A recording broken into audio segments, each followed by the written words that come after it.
In the rugged hills of Frankish lands, where the wind whispered tales of old, Roland, a knight of Charlemagne's court, stood tall as a beacon of valor. His armor gleamed under the sun. A proper job it was, forged by the finest smiths in Aix-la-Chapelle. The Saracens, those cunning foes from the south, had been stirring trouble, their banners flapping like a right kerfuffle in the valleys of Hispania. Roland's mate, Oliver, a sharp-witted bloke with a tongue quicker than a hare, warned him of treachery brewing in the mountain passes. Charlemagne, the old codger of a king, had entrusted Roland with guarding the rear guard, a task heavier than a barrel of mead.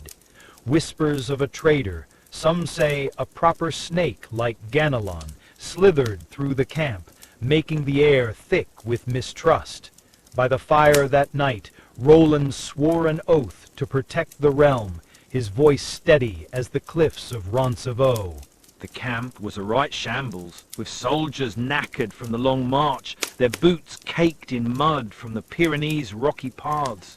Roland, ever the daft hero, ignored Oliver's natter about caution, his heart set on glory, like a lad chasing a shiny bauble.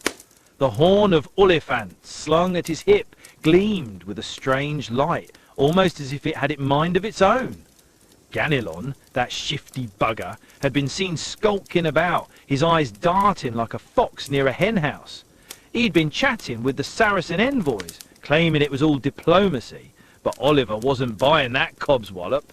Roland, though, gave Ganelon the benefit of the doubt, his loyalty to the king blinding him like a proper Muggins. As dawn broke, the rear guard set out, unaware of the shadows creeping closer through the misty pass. The pass of Roncevaux was a grim place, all jagged rocks and howling winds that could chill a man's bones to the marrow. Roland led his men through it, his banner flapping like a right-to-do, proud as a peacock despite the danger. Oliver, always the clever clogs, kept his eyes peeled, spotting strange glints on the ridges above, like sunlight on steel. The Saracens, led by the fierce King Marsil, had laid a trap, their numbers hidden like a proper ambush in a penny dreadful. Roland's heart thumped with the thrill of battle, but Oliver urged him to blow the Oliphant, to call Charlemagne's main host back. "Don't be a daft git," Oliver muttered, but Roland, stubborn as a mule, pressed on, his pride bigger than a cathedral. As the first arrows rained down, the rear guard realized they were in a right pickle, surrounded on all sides. The clash was a proper Barney, with swords clanging and shields splintering under the Saracen onslaught. Roland fought like a man possessed, his blade Durandal flashing like a comet, cutting through foes like a hot knife through butter. Oliver, ever the loyal mate, guarded his flank, shouting warnings over the din of battle. The Frankish knights, though outnumbered, held their ground, their courage as solid as a Yorkshire pudding. But the trap was tightening, and Ganelon's absence from the fight raised eyebrows. Where was that slippery eel? Roland's men begged him to sound the Oliphant, but he refused, his pride a right millstone around their necks. As the sun dipped low, painting the pass red, the rearguard's fate hung by a thread, with hope as thin as a London fog. Night fell, and the battle turned into a right palaver, with the Frankish knights knackered but unyielding. Roland's strength was fading, his armor dented, yet he fought on, a proper lion in the fray.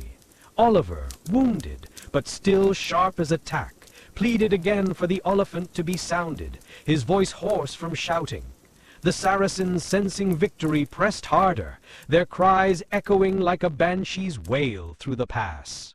Roland finally wavered, his hand inching toward the horn, but pride still held him back like a stubborn old git. In the distance, a faint rumble hinted at Charlemagne's host, but would it arrive in time? The rear guard's stand, brave as it was, teetered on the edge of ruin, with the night hiding what fate had in store. The betrayal was now clear as day. Ganelon had sold them out, the rotten blighter, leading the Saracens straight to the rear guard's throat. Roland's heart sank, but his resolve hardened. like a proper knight facing the music. Oliver, spitting mad, vowed to settle the score with Ganelon if they survived this mess. The Frankish knights rallied one last time, their shouts defiant, though their numbers dwindled like coins in a beggar's purse. Roland raised the Oliphant to his lips, his breath heavy, knowing the sound might be too late to save them. As the horn's deep note echoed through the pass, it was both a cry for help and a challenge to the heavens. The story pauses here, with the rearguard's fate uncertain, the horn's call fading into the night, and Charlemagne's army still miles away. L'écho de l'olifant de Roland résonnait dans le col, un gémissement lugubre qui semblait ébranler les pierres mêmes de Roncevaux. Ces hommes, meurtris et ensanglantés, se rassemblèrent au son, leur morale remontée comme une pinte de bière dans une rixe de taverne. Les Sarrasins, cependant, n'étaient pas des idiots, ils pressaient leur avantage, grouillant comme des guêpes tirées de leur nid. Oliver, soignant une entaille au bras, lança à Roland un regard qui aurait pu cailler du lait, marmonnant que l'orgueil était une sacrée plaie. L'armée de Charlemagne restait en espoir lointain, leur bannière encore invisible dans la brume matinale. Roland, le visage sombre comme une nuit d'hiver, serra Durandal plus fort, jurant de tenir le col ou de tomber en se battant. Dans l'ombre, une nouvelle silhouette observait, un cavalier mystérieux, vêtu de noir, dont la présence envoyait un frisson à travers la mêlée. The battle raged on, a proper kerfluffle, with the Frankish knights fighting tooth and nail against the Saracen tide. Roland's strength was a marvel, his blade carving paths through the enemy like a scythe through wheat. Oliver, ever the sharp one, spotted the cloaked rider again, his horse still as a statue atop the ridge. "Who's that dodgy bloke?" he hissed, but Roland was too deep in the fray to heed him. The rear guard's numbers dwindled, each loss a dagger to Roland's heart, yet he fought like a man with the devil's own fire. Whispers of Ganelon's betrayal fueled their rage, the traitor's name a curse spat between breaths. As the sun climbed, a faint horn answered Roland's call. Charlemagne's host was coming, but the pass was still a right mess. The mysterious rider vanished as quickly as he'd appeared, leaving Oliver muttering about ghosts and bad omens. Roland, stubborn as ever, refused to dwell on it, his mind fixed on holding the line like a proper bulldog. The Saracens, led by King Marsile's fierce lieutenant Balligant, unleashed a fresh wave, their war cries a riot din that echoed off the cliffs. The Frankish knights, knackered but unyielding, formed a shield wall, their resolve hard as Yorkshire stone. Roland's thoughts drifted to Charlemagne, wondering if the old codger would arrive before they were all done for. Oliver, bandaging his wounds with a torn banner, urged Roland to retreat, but the idea was anathema to the knight's pride. The distant horn grew louder, a beacon of hope, but the Saracens were closing in like a noose. Balligant himself rode into the fray, a towering figure in gilded armor, his lance gleaming like a right show-off. Roland met his gaze, the two warriors locking eyes like stags before a clash. The Frankish knights cheered their champion, their voices hoarse but fierce, a proper rowdy bunch. Balligant's taunts were sharp, calling Roland a fool for trusting Ganelon, that slippery eel. The duel that followed was a sight to behold, Durendal clashing against Balligant's curved blade in a shower of sparks. Oliver, limping but loyal, kept the lesser foes at bay, his own sword a blur despite his wounds. The outcome of the duel hung in the balance, with the rearguard's survival tethered to Roland's skill and the distant hope of Charlemagne's arrival. The mysterious rider reappeared, now closer, his cloak billowing like a storm cloud as he watched the duel unfold. Roland, mid-fight, caught a glimpse of him, his heart jolted by a strange sense of recognition. Balligant pressed harder, his blade nicking Roland's armor, but the Frankish knight fought back with the fury of a cornered beast. Oliver shouted warnings about the rider, convinced he was no mere spectator, but a player in this deadly game. The rearguard, now a mere handful, clung to their formation, their shields battered, but unbowed. The horn of Charlemagne's host was now a steady pulse, closer, but still agonizingly far. Roland's resolve wavered, not from fear, but from a growing dread that this rider held the key to their doom or salvation. As the duel raged, Roland landed a blow that staggered Balligant, the Saracen's armor dented, but his will unbroken. The mysterious rider suddenly spurred his horse forward, drawing a blade that gleamed with an unearthly light.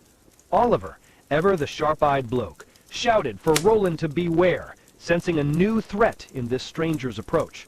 The rear guard, stretched to breaking, fought off a final Saracen push, their courage a flickering flame in the gathering dark.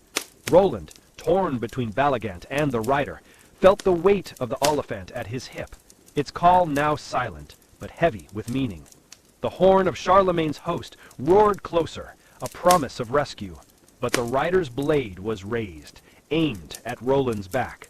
The pass of Roncevaux held its breath, the outcome of this deadly dance teetering on a knife's edge, with secrets yet to unravel.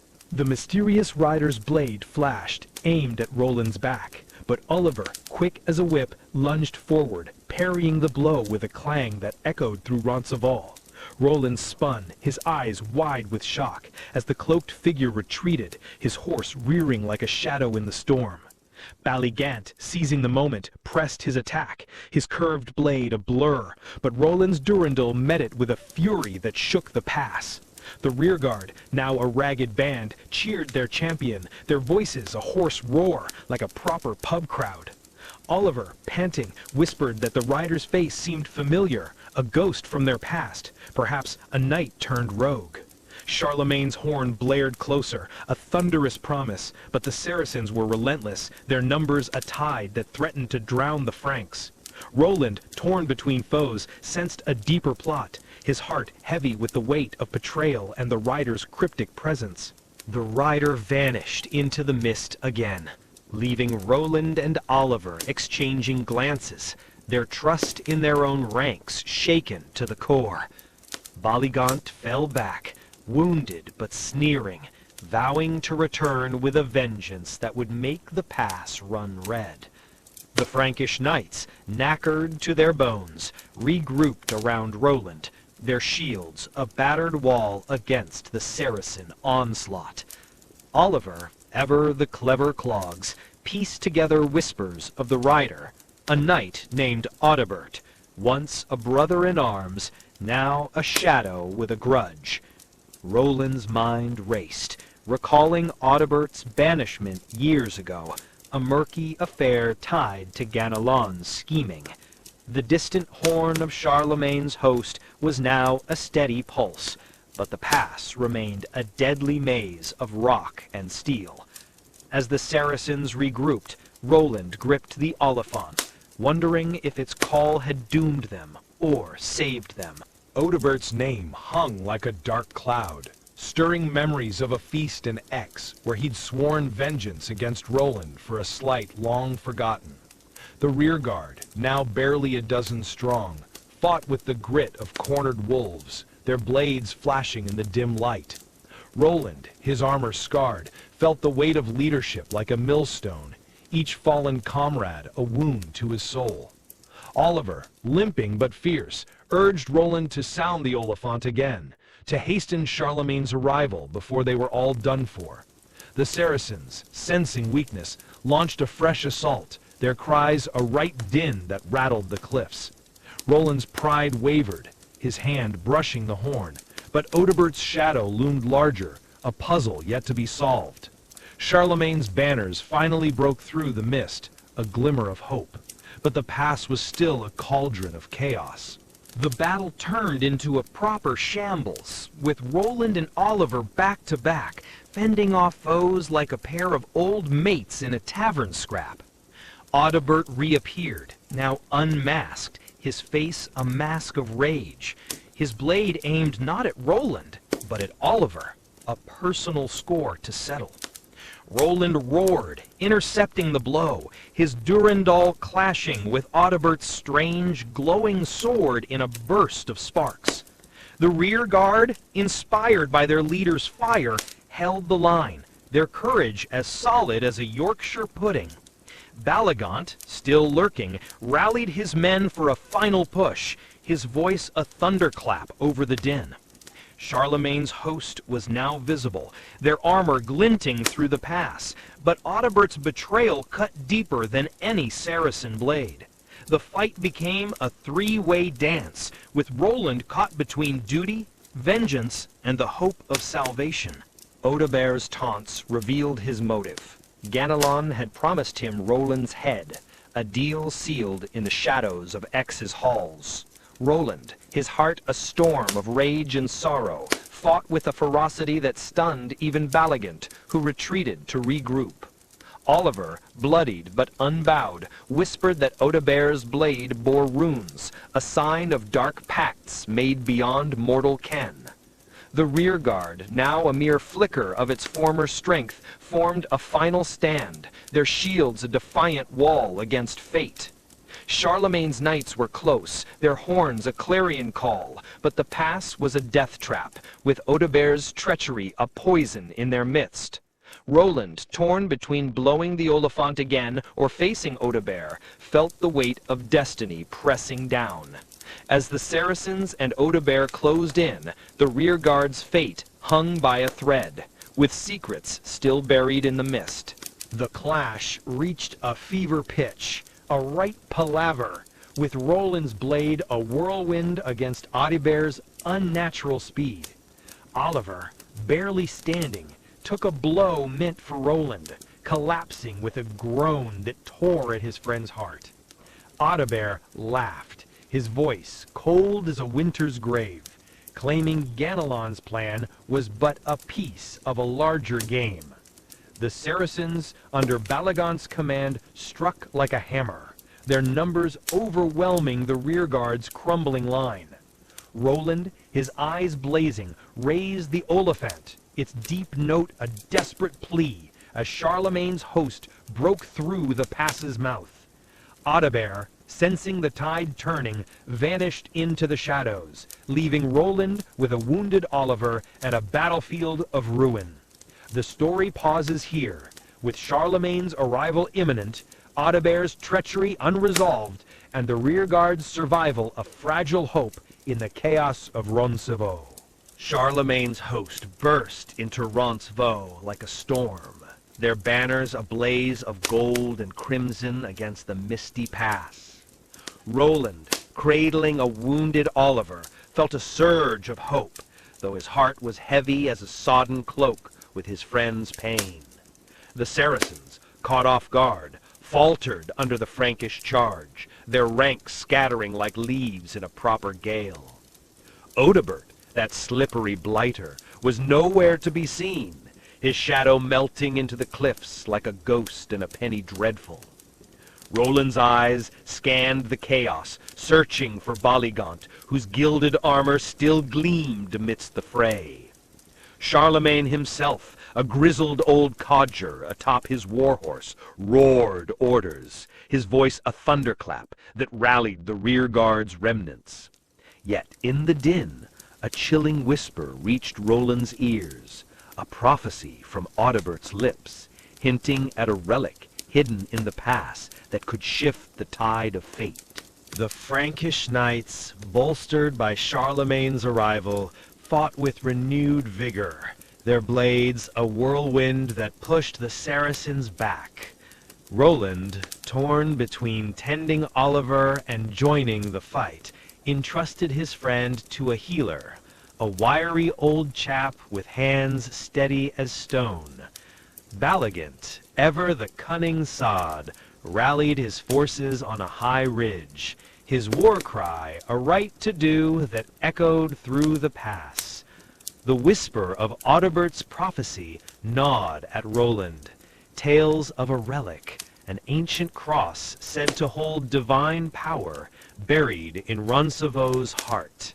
Charlemagne, spotting Roland's hesitation, bellowed for him to press on, calling him the backbone of the Franks. Oliver, barely conscious, muttered warnings about Audebert, his voice weak but sharp as a tack. The battle surged, a proper Barney, with the relic's promise a flickering light in the fog of war. Roland, his armor battered, but his spirit unbowed, led a small band toward the cliffs, drawn by the prophecy's pull like a moth to a flame. The Saracens, sensing a shift, sent a wave of archers to pin them down, their arrows a deadly rain that turned the path into a right pickle. Charlemagne's knights held the main pass, their shields a wall against Balaguant's renewed assault, but Roland's mission felt like a fool's errand. Audebert's laughter echoed from the shadows, his runed blade glinting as he stalked the cliffs, a hunter with a vendetta. Roland's men, a loyal but knackered lot, whispered of the cross, their faith a spark in the gathering dark. Oliver's words rang in Roland's ears, urging caution, but the knight's heart burned for answers. As they neared a hidden cave, the air grew thick with an eerie hum, hinting at the relic's presence. The cave was a grim place, all damp stone and flickering shadows, like something out of a bard's spooky yarn. Roland, gripping Durendal, led his men inside, their torches casting ghostly shapes that danced on the walls. Audebert's voice taunted them from the darkness, revealing he sought the cross not for glory, but to destroy it, a final blow to Frankish hope. The relic, a gnarled wooden cross etched with ancient runes, lay on a stone altar, its glow a soft defiance against the gloom. Roland's men, their courage wavering, rallied at the sight, their faith a shield against Audebert's malice. Balaguant's forces, now pressing into the cave's mouth, forced Roland to split his focus, a right palaver of a situation. As Audebert lunged from the shadows, his blade aimed at the cross, Roland's choice, protect the relic or face the traitor, hung like a storm cloud over their fate. The clash in the cave was a proper shambles, with Roland's blade meeting Audebert's in a shower of sparks that lit the gloom. Audebert, his eyes wild with a fanatic zeal, ranted about Ganelon's grand scheme, a plot to shatter the Frank spirit beyond the battlefield. Roland's men, outnumbered, fought off Balaguant's warriors, their shields splintering under the Saracen onslaught. The cross's glow seemed to pulse, its power a whisper in Roland's heart, urging him to protect it at all costs. Charlemagne's horn sounded again, closer now, a lifeline in the chaos, but the cave was a death trap. Audebert's blade nicked Roland's arm, a stinging reminder of his mortal limits, yet his resolve burned brighter than ever.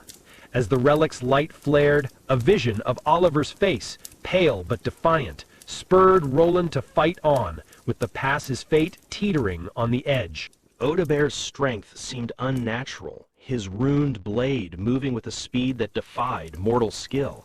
A right queer business. Roland, bloodied but unyielding, parried a blow that would have shattered the cross, his heart pounding like a war drum. Balaguant's men breached the cave, their cries a banshee's wail, forcing Roland's band into a desperate corner. Charlemagne's knights were now at the cave's entrance, their armor a glinting tide, but Audebert's laughter hinted at a final trap. The cross's light surged, casting shadows that revealed a hidden passage, a possible escape, or a deeper snare. Roland, torn between duty to the relic and loyalty to his men, faced a choice that could doom or save them all. As Audebert raised his blade for a final strike, the cave trembled, and the story pauses here, with the relic's fate, Roland's stand, and Charlemagne's rescue hanging in a fragile balance. The cave trembled as Audebert's ruined blade arced toward the glowing cross, its light pulsing like a heartbeat in the gloom of Roncevaux. Roland, his strength waning but his spirit a blazing torch, parried the blow, Durendal singing with a clang that shook the stone walls. Charlemagne's knights stormed the cave's mouth, their armor a tide of steel, driving Balaguant's Saracens back in a proper rout. Oliver, propped against a rock by the healer, gasped a warning, his voice faint but sharp as a winter's frost. Audebert, his face twisted with fanatic rage, revealed his true aim, to wield the cross's power for his own dark ends, not destroy it. The relic's glow flared, casting eerie shadows that seemed to whisper secrets of ancient kings and forgotten oaths. Roland, caught between duty and exhaustion, faced a choice that would etch his name in legend or erase it in shadow. Charlemagne's voice boomed through the cave, a right thunderclap, rallying his men to secure the pass and end Balaguin's threat. Roland, his arm bleeding, fought Adalbert with a ferocity that belied his wounds, each strike a vow to protect the cross. Oliver, barely clinging to life, urged Roland to seize the relic, his eyes burning with a faith that cut through the chaos. Adalbert's blade, powered by some unholy pact, moved with unnatural speed, a right queer business that tested Roland's skill. The Saracens, now faltering, retreated under Charlemagne's onslaught, leaving Balaguin alone to face the Frankish king. The cross's light surged, revealing a carved inscription, an oath of unity that could bind or break empires. The cave's collapse forced Roland, his heart pounding as he shoved Adalbert back, grabbing the cross with a trembling hand. Its warmth flooded through him, a strange calm amidst the storm, like a pint of ale after a long day's toil. Adalbert, screaming curses, lunged again, but Charlemagne's knights swarmed in, pinning him against the wall like a rat in a trap. Balaguin, outside, met Charlemagne in a duel, their blades a clash of titans that echoed through the pass. Oliver, his breath shallow, whispered that the cross's power was tied to sacrifice, a truth Roland felt in his bones. The relic's light dimmed, as if waiting for a choice: wield it for glory, or protect it for peace. As the cave shook, Roland faced Adalbert's final strike, the cross in one hand, Durendal in the other, with Roncevaux's fate hanging by a thread. Adalbert's blade fell, but not before Roland's Durendal struck true, wounding the traitor and sending him reeling into the shadows. The cross's light flared once more, its glow revealing a hidden alcove where an ancient scroll lay, etched with prophecies of unity and betrayal. Charlemagne's victory over Balaguin rang through the pass, the Saracen leader's defeat a turning point that lifted the Franks' spirits. Oliver, now fading, smiled weakly, urging Roland to guard the cross, not for war, but for a dream of peace. Roland, his heart torn, placed the relic back on the altar, its light steadying the cave's tremors. Adalbert, crawling away, vowed vengeance, his voice a hiss that promised future shadows. The scroll's words burned in Roland's mind, hinting at a greater battle beyond Roncevaux, one that would test the soul of the Franks. The Franks secured the pass, their banners fluttering like a right to do. But Roland's thoughts were with Oliver, who lay still, his breath a fragile thread. Charlemagne, his face lined with grief, praised Roland's valor, yet warned that the scroll's prophecy spoke of a fractured realm. The cross, now dim, seemed to watch in silence, its power a riddle that no one could fully grasp. Roland, kneeling by Oliver, swore to honor his friend's dream, though his heart ached with the cost of their stand. Adalbert's escape left a bitter taste, his shadow a promise of trouble yet to come. The scroll, tucked safely in Charlemagne's care, hinted at a relic hunt across distant lands, a quest that could unite or destroy. As the Franks marched from Roncevaux, Roland lingered, his gaze on the horizon, where new battles and secrets awaited.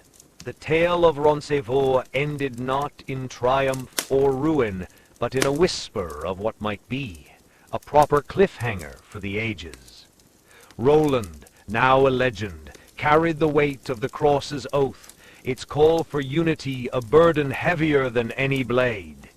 Charlemagne's host left the pass, their songs of valor mingling with sorrow for the fallen, a right melancholy tune. Oliver's fate remained uncertain, his sacrifice a flame that burned in Roland's heart, urging him forward. Audebert's shadow lingered, a snake in the grass, plotting in distant lands with Gnolan's unseen hand. The scroll's prophecy spoke of a final relic, one that could mend or break the world, its location a mystery. And so Roland's story paused, his path unclear, with the winds of Roncevaux whispering of battles yet to come, leaving the heart to wonder what fate would weave next.